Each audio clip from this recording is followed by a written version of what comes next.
Hi, I am Cynthia Hancock. I direct the gerontology program at the University of North Carolina at Charlotte, and I work with my colleague Tina Newsham, and we are excited to share our Exploring Careers in Aging website with you. Hi, everyone. I'm Tina Newsham, and I coordinate the gerontology program at the University of North Carolina in Wilmington. And we're here because March is Careers in Aging Month, and so we wanted to produce a video to kind of share different information with you about careers in aging, because Cynthia and I believe that all careers are careers in aging, and so we've created a website to that effect that we want to share with you. Our goals, really, with the work that we do, are to eliminate ageism and really promote an interest in working with people across the lifespan.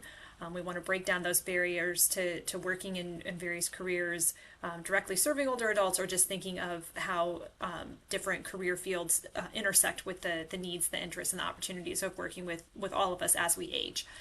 We also want to increase awareness that we are all going to do any career better when we have a deep understanding of the shared human experience of aging.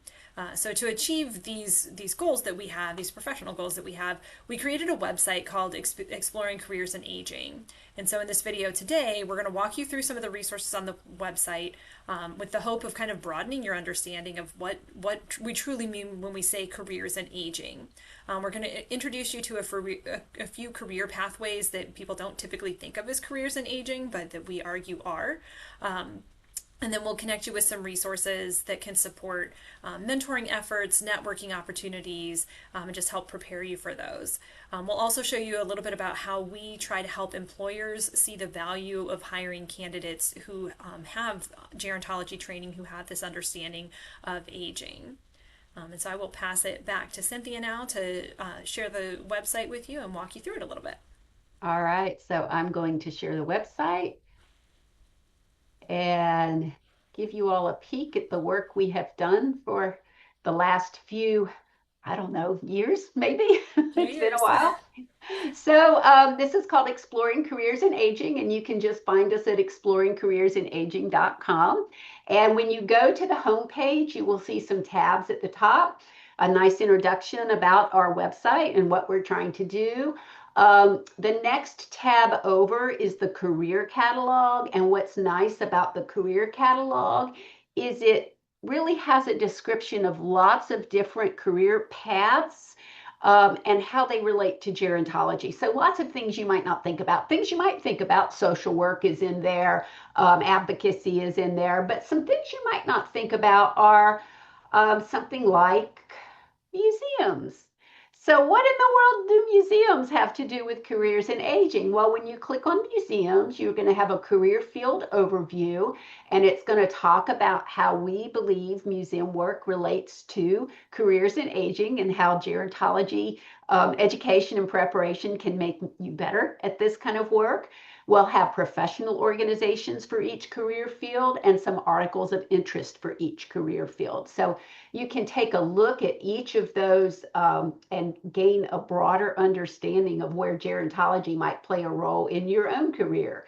Another one, real estate, some people might not think of, but even real estate has a micro credential. So the senior real estate specialist is something you can gain is along with your gerontology education to help you better serve older adults who are looking for a new space to live, no matter what that looks like.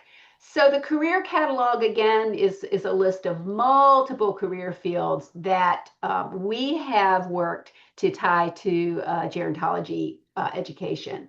We've got an About Gerontology tab. Again, Tina said that we're both really passionate about ageism and addressing ageism, particularly starting at young ages.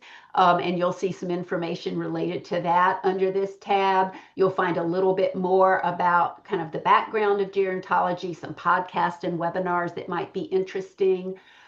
We have a tab for employers. One of the things we know is that sometimes employers don't realize that the skill set that students bring out of gerontology programs are something that can be very valuable to their organization. So we have some resources to help employers understand that, why they should hire a gerontologist and how to find qualified applicants.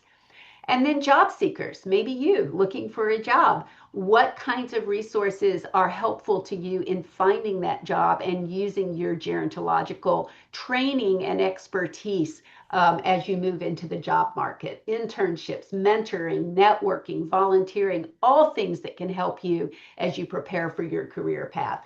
And then just a tab about our website and the history of our website. So we hope you find this website really helpful as you think about Careers in Aging Month and where you want your gerontology studies to take you. All right. Thank you for sharing that overview. And Cynthia mentioned at the end that just kind of the history of the website. So I just want to give a shout out to Linda Weiner, who was the original creator of the website, who passed the reins to us a few years ago to allow us to continue to develop and grow how we're sharing about careers and aging. So we hope that you found this information and the resources that we shared here on the website to be useful for you. At the way we think about it, all of us are aging. Each one of us is getting older every single day. The patients, customers, clients, whoever it is that you're going to serve in your career field, those folks are all aging. And the people we work with, our coworkers, our colleagues, are aging. We see that 4 and sometimes 5 generations in one organization in the workforce. So it's really in all of our best interests to develop a really strong understanding of what aging is and what it's not, to help dispel these myths of aging that may have a negative impact on the way we interact with others and ourselves. So we hope this was useful to you all, and thank you for taking the time to watch this.